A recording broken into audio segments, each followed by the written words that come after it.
साथियों, आइए साथियों, आज एक ऐसी आज के समय की सबसे बड़ी समस्या के बारे में चर्चा करते हैं जिससे हर परिवार, हर व्यक्ति किसी न किसी रूप में ज़रूर पीड़ित है। और वो समस्या ऐसी है कि उसका समाधान बड़ी दूर दूर तक नज़र नहीं आता है। साथियों, उसको लेकर के आज के अधिकांश लोग अपने आप को असुरक्षित महसूस करते हैं। वो चैन से नहीं सो पाते कि कल हमारे बच्चों का क्या होगा, हमारे परिवार का क्या होगा। और वो समस्या क्या है? पैसे की समस्या, बेरोजगारी की समस्या। साथियों, बिल्कुल सही समझा आपने। ये समस्या ऐसी समस्या है साथियों जिसका निदान बड़ा ही मुश्किल नज़र आता है। इस बात की कोई श्योरिटी नहीं है कि कल हमारे बच्चों को रोज़गार मिल जाएगा या हमारे बुढ़ापे में पैसे की समस्या से हम निजात पा पाएंगे। आज के ज़माने में जहां अपने खर्चे चलाना ही बहुत भारी पड़ रहा है, ऐसे में अगर उनके परिवार में बेरोज़गार माँ बाप भी हैं और छोटे भाई भी हैं तो उस परिवार का खर्चा चलाना बड़ा ही मुश्किल होता है साथियों। तो इस समस्या की जड़ कहाँ है साथियों, बता सकते हैं आप? साथियों, इस समस्या की जड़ है हमारी खुद की कुछ आदतें। ऐसी आदतें साथियों जिनकी वजह से हम निरंतर आर्थिक रूप से कमज़ोर होते जा रहे हैं। और अगर हमने वक्त रहते उन आदतों में बदलाव नहीं किया तो आने वाले समय में ये समस्या बहुत ही गंभीर रूप से हम सबको जकड़ लेगी और इसका समाधान निकालना बहुत ही मुश्किल हो जाएगा साथियों, यह एक ऐसी समस्या है जिस पर हम विचार नहीं करते, अक्सर बात नहीं करते। वो समस्या है साथियों कि हम अपना कमाया हुआ पैसा कहाँ पे खर्च कर रहे हैं। जी हाँ साथियों, हम में से ज़्यादातर लोग अपनी ज़्यादातर कमाई का ज़्यादातर हिस्सा अपनी ज़रूरत का सामान लाने में और जुटाने में खर्च करते हैं। सही है ना साथियों, पूरे महीने मेहनत करते हैं, एक दिन पेमेंट मिलती है और 29 दिन उसको खर्च करना पड़ता है। अगले महीने फिर शुरुआत होती है, फिर 29 दिन खर्च करना पड़ता है। इस तरह से दिन, महीने, साल गुजरते जाते हैं और समस्या वहीं की वहीं रहती है। प्रिय साथियों, अब अगर आप थोड़ा सीरियसली सोचें कि इस समस्या का समाधान कैसे हो सकता है। साथियों, अगर हम अब इस कमजोरी को ही अपनी ताकत बना लें, इस खर्चे को ही अपनी इनकम का सोर्स बना लें तो क्या बात है। साथियों, अगर हम इस खर्चे से ही इनकम जनरेट करना सीख जाएं और इसे अपनी बिजनेस का मुख्य आधार बना लें, कमाई का मुख्य स्रोत बना लें तो कैसा रहे। आप कहोगे ऐसी कैसे हो सकता है? साथियों, ऐसा हो सकता है, हो रहा है और होता रहेगा। लेकिन सवाल ये है कि क्या हम उस व्यवस्था में शामिल हैं, होंगे, और कब तक इस व्यवस्था में टिके रहेंगे। साथियों, दो तरह की व्यवस्थाएं हैं। पहली तरह की व्यवस्था है मार्केट में, जिसमें हम सामान लेने जाते हैं तो एक कस्टमर के रूप में जाते हैं। हम अपनी ज़रूरत का सामान लाते हैं और उनको पेमेंट देते हैं। और यही प्रोसीजर 99% लोग कर रहे हैं और यही वो मुख्य कारण है जिसकी वजह से आर्थिक रूप से हम तंगी का सामना कर रहे हैं। और एक दूसरी व्यवस्था है आदमी सामान भी लेता है, इनकम भी कमाता है और व्यापारी भी बन जाता है और अपने व्यापार को मनचाही जगहों पर स्थापित भी कर सकता है। ये दो व्यवस्थाएं साथियों। पहली व्यवस्था है ट्रेडिशनल मार्केटिंग, परंपरागत व्यापार। दूसरी व्यवस्था है डायरेक्ट सेलिंग, नेटवर्क मार्केटिंग।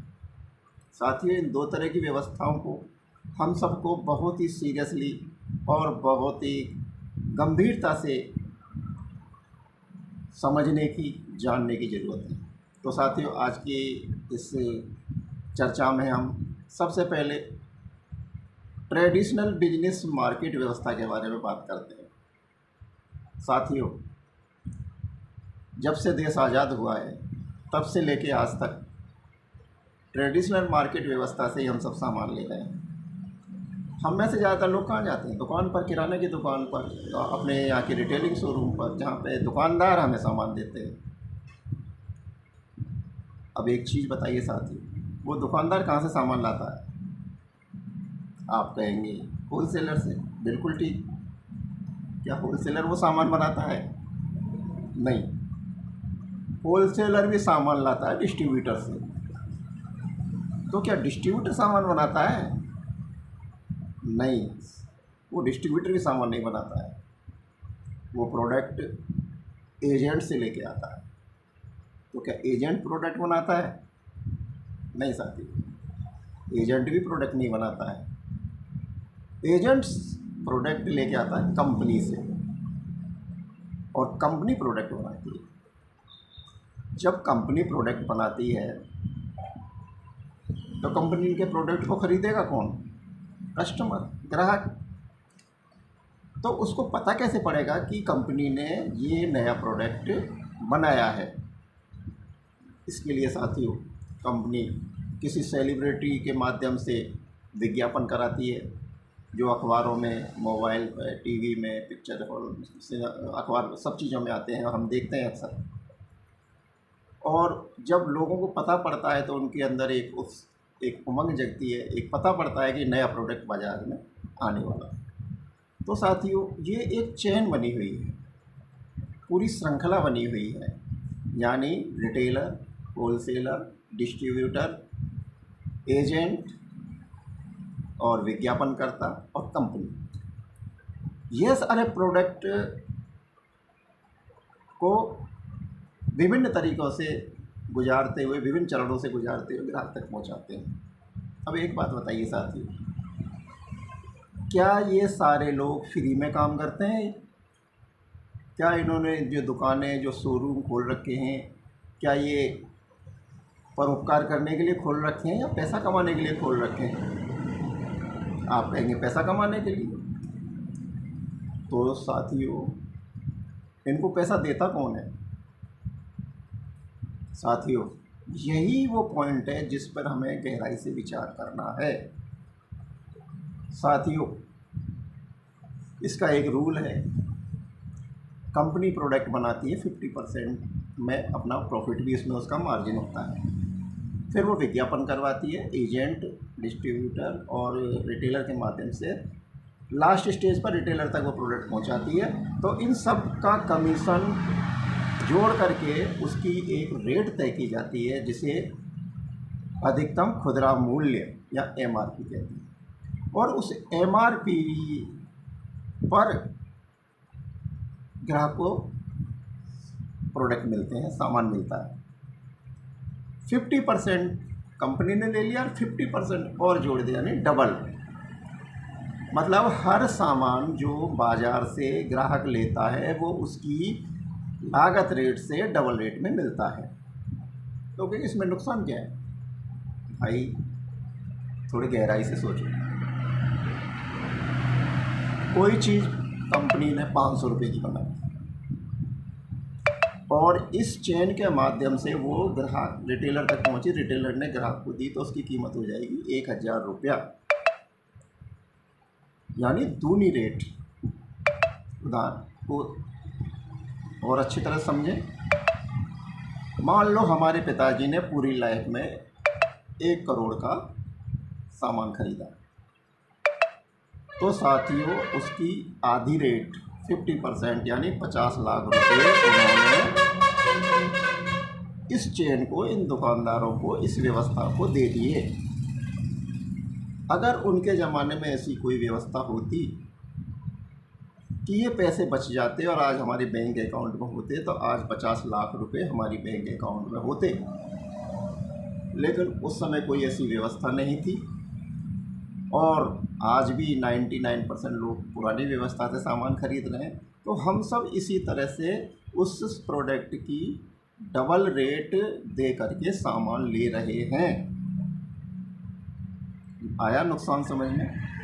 और इस व्यवस्था को अगर हम जारी रखते हैं तो हम भी अपनी लाइफ में करोड़ 2 करोड़ के प्रोडक्ट लेंगे, उसमें से आधी कीमत, आधे पैसे दुकानदारों को दे देंगे और दुकानदारों को देने के बाद में हमारे बच्चों का जो हक है, जो अधिकार है उस पैसे पर, उस पैसे को दुकानदार अपने आप को आर्थिक रूप से मजबूत करने में उपयोग करेंगे। छोटे दुकानदार से सेठ और सेठ से बड़े सेठ बन जाएंगे। साथियों, सबसे बड़ी इसकी व्यवस्था की कमी क्या है कि दुकानदार को सीधा प्रोडक्ट कंपनी से नहीं मिलता, वो एक चेन के थ्रू आता है और फिर दुकानदार हमें देता है। इसमें बहुत सारी कमियां हैं। जैसे क्या, इसमें एक मिलावट की आशंका रहती है, पक्का बिल नहीं मिलता है, इसलिए अगर कोई प्रोडक्ट ख़राब हो निकलता है तो हम उसे वापस नहीं कर सकते। तीसरे, इनकी रेट अलग अलग होती है। एक शहर में एक जगह कुछ रेट में मिलता है, दूसरी जगह कुछ रेट में मिलता है। तीसरे, इस व्यवस्था की सबसे बड़ी जो कमी है वो है कि ग्राहक को डबल पैसा देने के बाद भी 1% भी लाभांश नहीं मिलता है। जबकि अगर ग्राहक सामान नहीं खरीदे तो पूरी की पूरी ये ट्रेडिशनल मार्केट व्यवस्था ध्वस्त हो जाएगी। तो साथियों, इतना सारा पैसा, डबल पैसा देने के बाद भी क्या हमें इस व्यवस्था में कुछ परसेंटेज लाभांश प्राप्त करने का हक है या नहीं है, ये आपको बताना, सोचना है। लेकिन ये व्यवस्था ऐसी व्यवस्था चली आ रही है कि इसने ग्राहक को कभी भी 1% लाभांश न तो दिया, न दे रही है और नहीं देगी। फिर हमें क्या करना पड़ेगा? फिर हमें एक ऐसी दूसरी व्यवस्था के बारे में समझना पड़ेगा जिसमें सिर्फ कंपनी होती है और ग्राहक के रूप में हम होते हैं, बीच में कोई नहीं होता। न दुकानदार होता है, न होलसेलर होता है, न डिस्ट्रीब्यूटर होता है, न विज्ञापन करता होता है, सिर्फ हम और कंपनी। आप कहेंगे फ़ायदा क्या है? फ़ायदा ही फ़ायदा है दोस्तों। कंपनी से सीधा सामान उसके शोरूम के माध्यम से ग्राहक तक पहुंचता है और जब सीधा सामान पहुंचता है तो मिलावट की संभावना ख़त्म। इसमें एक रजिस्ट्रेशन होता है जो लाइफ टाइम चलता है, लाइफ के बाद भी चलता है। उस नंबर से हम सामान खरीदते हैं तो हमें उस नंबर का पक्का बिल मिलता है। और अगला फ़ायदा, 30 दिन की मनी बैक गारंटी मिलती है। क्या मतलब? मतलब ये कि अगर हम कोई प्रोडक्ट आज लेते हैं और 1 महीने के अंदर उसमें कुछ खराबी, खोलने के बाद कुछ खराबी नज़र आती है, उसमें क्वालिटी में कोई डिफेक्ट नज़र आता है, तो ख़रीदने के 1 महीने के अंदर हम वापस शोरूम पे जा कर के उसकी जगह दूसरा प्रोडक्ट ले सकते हैं। ये कंपनी की गारंटी। और क्या फ़ायदा? हर प्रोडक्ट जो हम उस बिल से ख़रीदते हैं उस पर हाथों हाथ 15 से 20% की छूट कंपनी के द्वारा हमें नगद मिलती है। बिल्कुल छूट मिलती है सर। अगला फ़ायदा क्या है? अगला फ़ायदा है कंसिस्टेंसी प्लान। यानी अगर हम लगातार 6 महीने तक सामान खरीदते हैं इस सिस्टम से, RCM से, तो 6 महीने बाद 1 महीने का सामान हमें एकदम फ्री मिलता है। साल में 2 बार, 5 साल में 10 बार, 10 साल में 20 बार, और 20 बार का मतलब है एक, अगर हम 10 साल तक RCM से सामान लेंगे, इस व्यवस्था से सामान लेंगे, तो 20 महीने का सामान हम फ्री प्राप्त कर सकते हैं। और कोई फ़ायदा?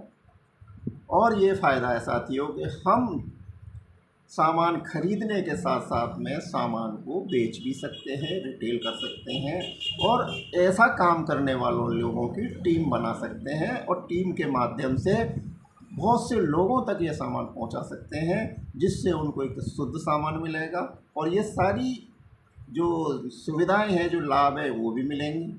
और हम अपना एक ग्रुप बना करके, एक टीम बना करके पूरे हिंदुस्तान में घर घर तक शुद्ध प्रोडक्ट पहुंचा सकते हैं। और रोग मुक्त भारत के निर्माण का जो अभियान RCM के माध्यम से चल रहा है, इसको हम घर घर तक पहुंचा करके अपने आप को आर्थिक रूप से मजबूत कर सकते हैं, उन लोगों को आर्थिक रूप से मजबूत कर सकते हैं, उनको स्वस्थ बना सकते हैं, उनको स्वस्थ बनाने लायक ट्रेनिंग दे करके दूसरे लोगों को इस प्रोग्राम को पहुंचाने के, इस अभियान को पहुंचाने का माध्यम बना सकते हैं साथियों।